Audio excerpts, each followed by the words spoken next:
Is there any way to stop guns printed in 3D?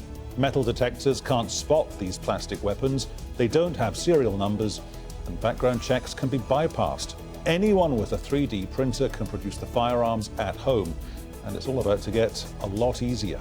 This is Inside Story.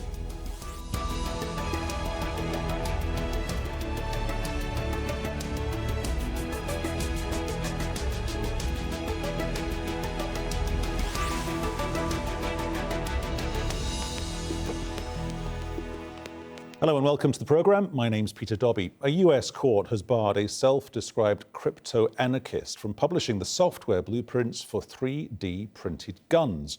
That information is already out there on the internet, but if publication had gone ahead, it would have immediately become a lot easier to download the plans for the weapons. And with the quality of 3D printers rapidly rising and their cost falling equally as fast, that worries a lot of people, not just gun control activists. Despite this week's court decision, it's a problem that isn't going away. Rob Reynolds in Los Angeles begins our coverage. This is the computer-generated weapon that's causing the uproar, a crude, single-shot plastic pistol. The United States of America will be the biggest exporter of terror if we fail to stop these ghost guns. Specifications for the gun were developed by Cody Wilson, a self-styled anarchist. As long as you have the right to keep and bear arms, you have the right to make them. In June, the Trump administration abruptly gave up on a years-long legal battle to prevent him from putting the gun plans online. Wilson's diagrams allow a variety of firearms models to be made by anyone, including convicted criminals, mentally disturbed people, or children. This means that more people who are dangerous will have guns and they will hurt more people with them. In 3D printer technology, machines extrude minuscule layers of plastic or resin that gradually build up three-dimensional objects using computerized patterns. We asked professional 3D printer Peter Minotti to make one for us. Consumer printers are available for as low as $300, so anybody that has $300 can essentially print one. The designs have already appeared online and have been downloaded thousands of times. 3D printable guns have no serial numbers, so they're untraceable. They don't require permits or background checks, so anybody can have one. And because they're plastic, they can go through any metal detector. Law enforcement officials are opposed, and President Donald Trump questioned the action of his own administration, tweeting that the idea of 3D printable guns, quote, doesn't seem to make much sense. But the guns may be less dangerous to the public than to the person wielding them. In tests by the government Firearms Oversight Agency, 3D printed guns often exploded when fired. They are not as strong or precisely machined as metal guns. It could explode on you. You could lose a finger, you could use a hand, it could catch fire. There's so many things that can go wrong, which is why printing it is one thing, using it is an entirely separate thing. Democratic lawmakers are calling on Trump to overturn his administration's decision and are introducing legislation to ban the weapons. But in a last-minute decision, a federal judge granted a temporary injunction blocking Wilson from distributing his blueprints online. The ruling came after 9 states and the District of Columbia brought the matter to court. The legal fight will continue. Rob Reynolds, Al Jazeera, Los Angeles. Well, the National Rifle Association of America, or NRA, had this to say on 3D printed guns. Many anti-gun politicians and members of the media have wrongly claimed that 3D printing technology will allow the production and widespread proliferation of undetectable plastic firearms. Regardless of what a person may be able to publish on the internet, undetectable plastic guns have been illegal for 30 years. Federal laws passed in 1988, crafted with the NRA's support, make it unlawful to manufacture, import, sell, ship, deliver, possess, transfer, or receive an undetectable firearm.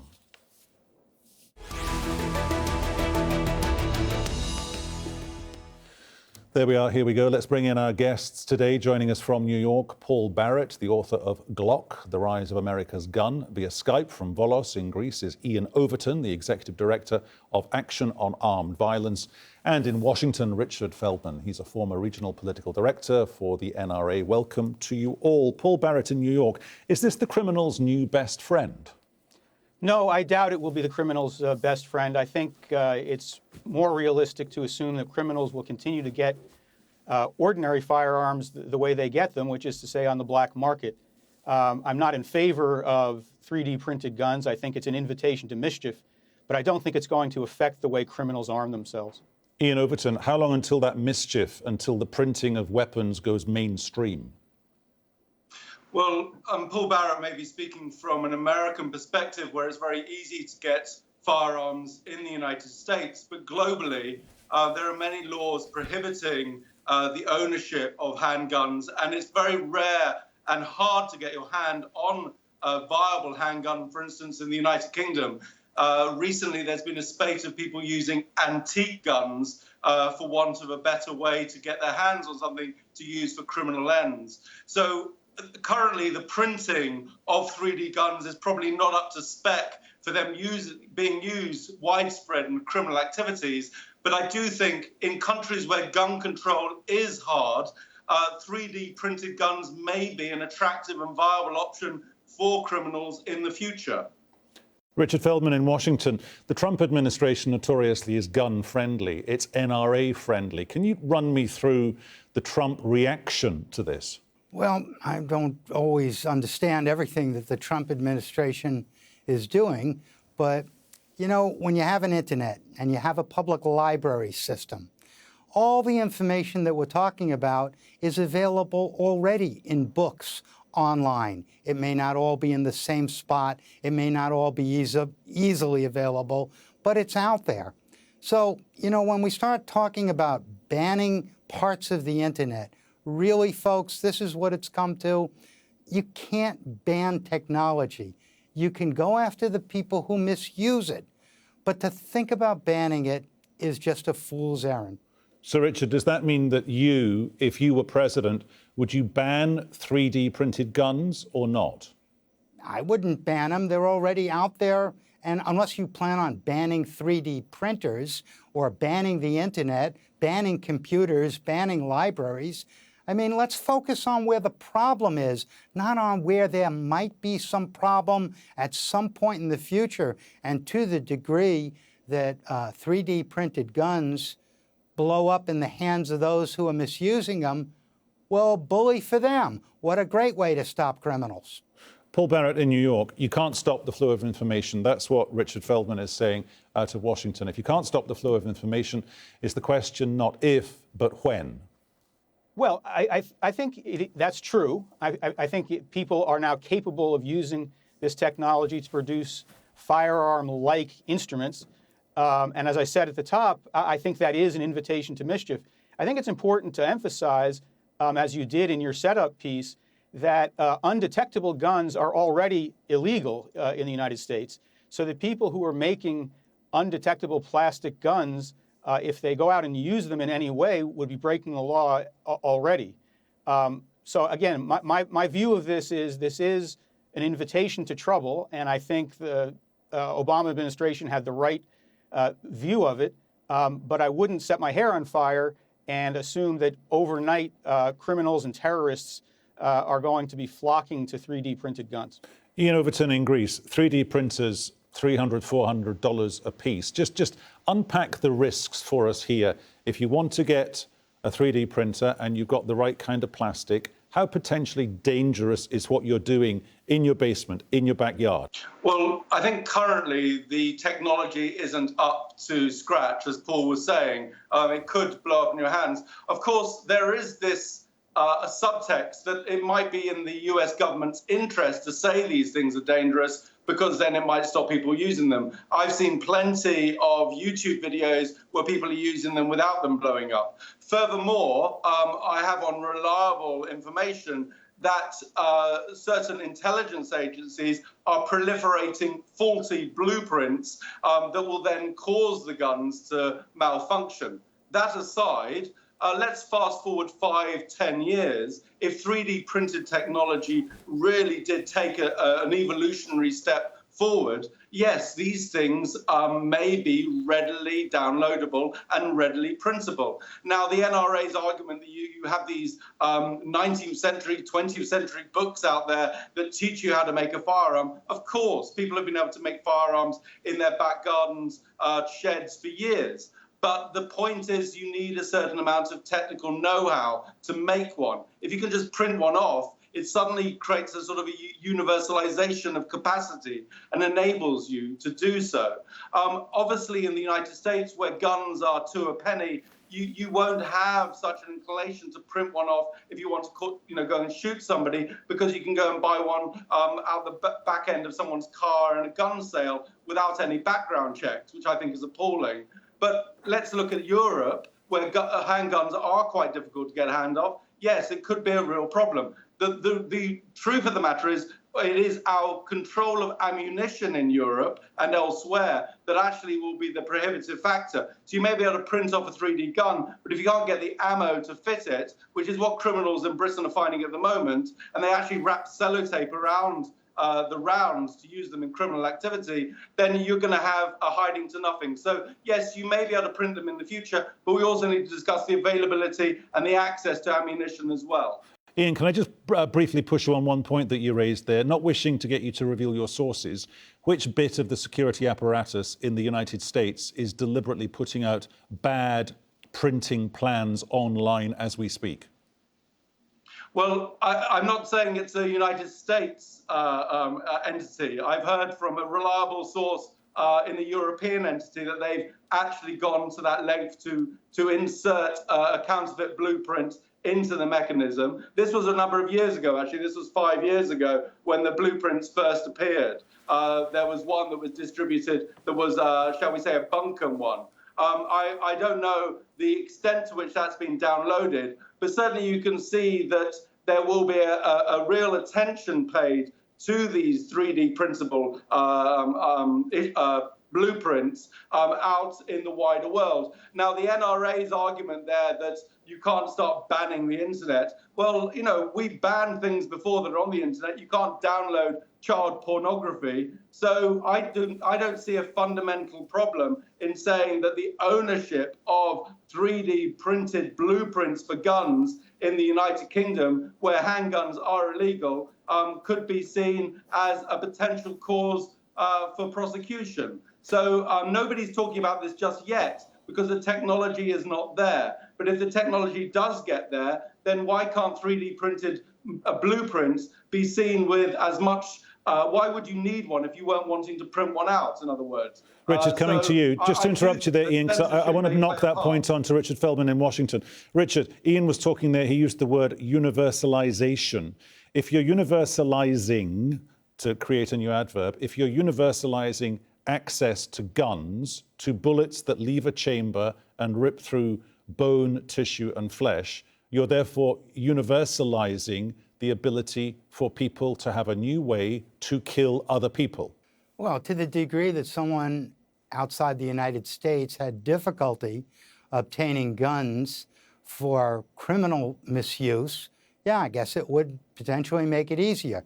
But there's a reverse side to that. There are people all over this planet that would love to have guns to protect themselves from governments and from other people when no one comes to their aid. How is that relevant to this debate, Richard? How is that relevant to this debate? Well, because if they don't have access to the guns now, perhaps they'll have access to them with 3D printers online. Okay, I mean, if you're right, Richard, if you're right, and I'm not editorializing and saying you're right or wrong, but if you are right, in that context, explain for our viewers the NRA reaction, which was on a par to cop killer bullets, armor-piercing bullets that are specifically designed and used to kill policemen wearing body armor. Well, you're smiling, but if you're the widow of a policeman who's been killed by a cop-killing bullet, it's not a laughing matter. So, given what you've just said about defending yourself, which is the NRA's fallback position of, if you want to get the better of a bad guy, go buy a gun and kill a bad guy. Well, somebody ought to fill you in Somebody ought to fill you in on the facts. There has never been a police officer in the United States of America shot with, let alone killed by, an armor-piercing round. So how could you speak to a widow of a police officer that wasn't shot at or killed by one of these make-believe rounds? So your facts are really suspect. In fact, they're inaccurate, incomplete, and frankly just wrong right from the onset. I take the correction on board, of course I do, but could you answer my question about the NRA's reaction to 3D printed guns in the context of what you just said about people wanting to defend themselves? You know, I don't represent the National Rifle Association. It's many years ago that I did, but I represent a different group, the Independent Firearm Owners Association, and there are groups all around the world that are under threat from their own governments. Perhaps it will do some good if they can fight back when they need to. It universalizes, as you said, the ability to use deadly force. Is it always going to be used well? Well, governments certainly aren't used to always using their power very well. When it comes to the government or the citizens, I generally tend to trust the citizens over any government anywhere in the world. Paul Barrett, would you trust a citizen or somebody who works for the government to get to grips with the issue of 3D printed guns? As I've said a couple of times, I think allowing the production of firearms in this manner without the serial numbers and so forth is generally a bad idea. And so the decision by the government to try to slow it down or stop it, I think, would be a good one.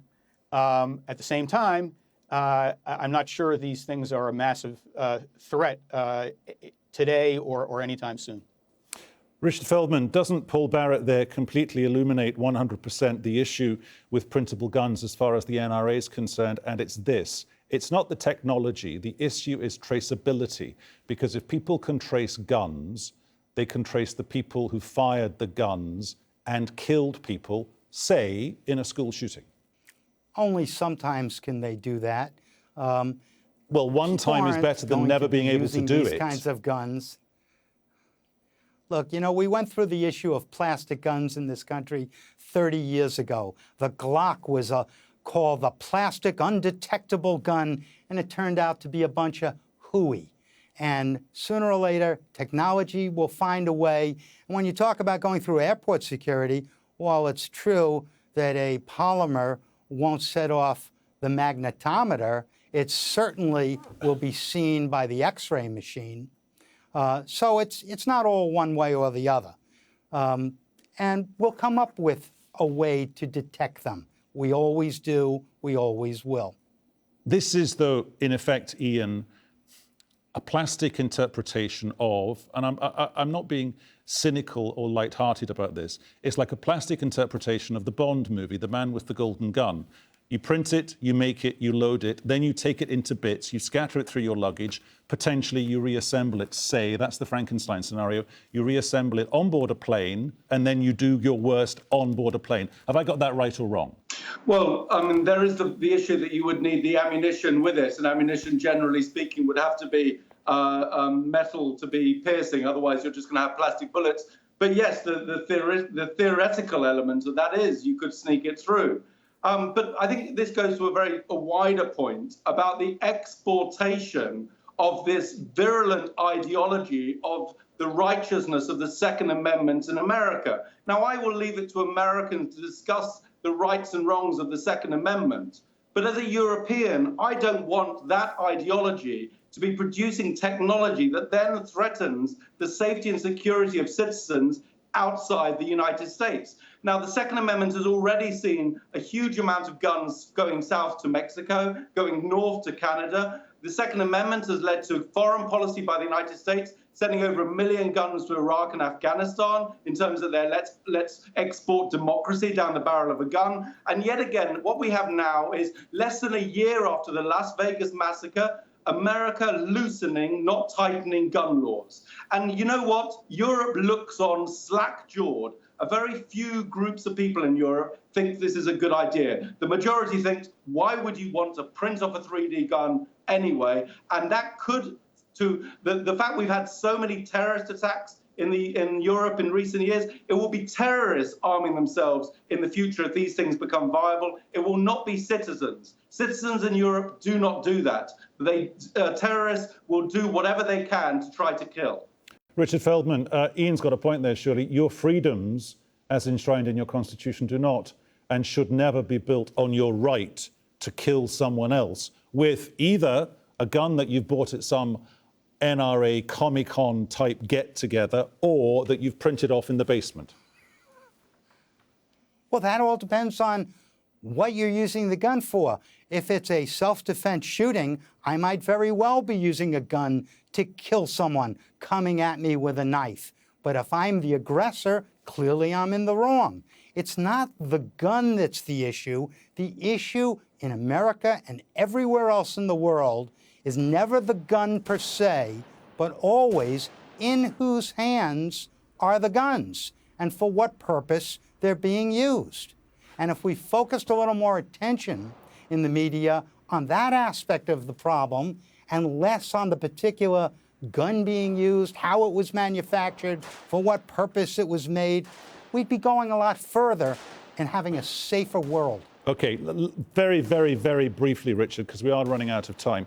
You're talking there about guns being used to stop bad people, in effect, whether they are armed or not. I don't want to have the gun discussion again, but the reality is, in the United States of America, you are 3 times more likely to lose your life to gun crime than any place else on the planet. And also picking up on what Iain Overton in Volos in Greece was saying, you know, Scotland, for example, the UK has very strict handgun legislation that was put on the statute books after the Dunblane massacre when a load of school kids were killed.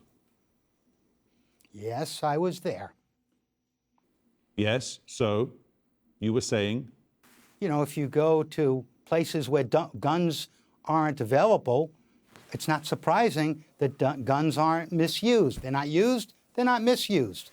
If you go, if you live in a landlocked country, very few people die in the oceans in landlocked countries because there's no water. Of course, if you go to a country where there are lots of guns, and by the way, Brazil has a higher violent crime rate with guns than the United States of America does, incidentally.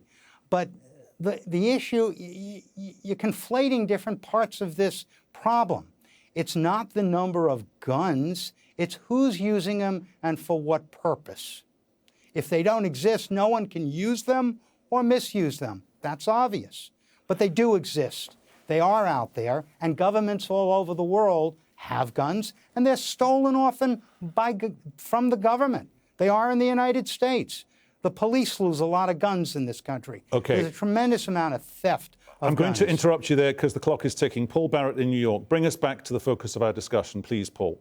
What happens in, say, the United States when one person loses their lives to either being shot by a 3D printed gun or perhaps the person who's printed it loses their life because something goes wrong with the weapon? I think that would accelerate action on Capitol Hill to ban 3D printed guns altogether if there were a high visibility case like that. Iain Overton in Greece, last word to you. Same question to you.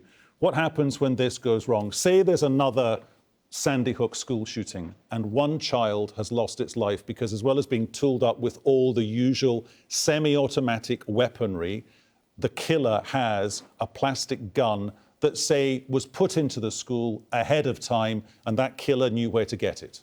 Well, speaking from Greece, I think it might be apt to bring back to the tale of Pandora, who put all of the sins in the world into one box and hoped it would never be opened, but it was opened and the sins were let free. And I think this is what's happened. The revolution will not be televised, it will be downloaded. If the 3D printed gun becomes ubiquitous, if 3D printers become ubiquitous, we do not know where technology will end. I could have told you a year ago that somebody would be run over by a self-driving car. And I will tell you that somebody will be shot by a 3D printed gun. And that is the responsibility of the United States with their love affair for the Second Amendment. Not a European love affair for guns, not a global love affair for guns, but an American love affair for guns that has become toxic and poisonous. Gentlemen, we have to leave it there. Thank you very much for your company. Thanks to our guests. They were Paul Barrett in New York. Iain Overton joined us from Volos in Greece and in Washington. We were joined by Richard Feldman, and thank you to you too for your company. You can see the show again anytime via the website, aljazeera.com. Check out our Facebook page. That's facebook.com/AJ Inside Story. You can also tweet us. We'll tweet you back at AJ Inside Story, or my Twitter handle at Peter Dobbie1. From me, Peter Dobbie, and the team here in Doha. Thanks for watching. I'll see you soon. Bye-bye.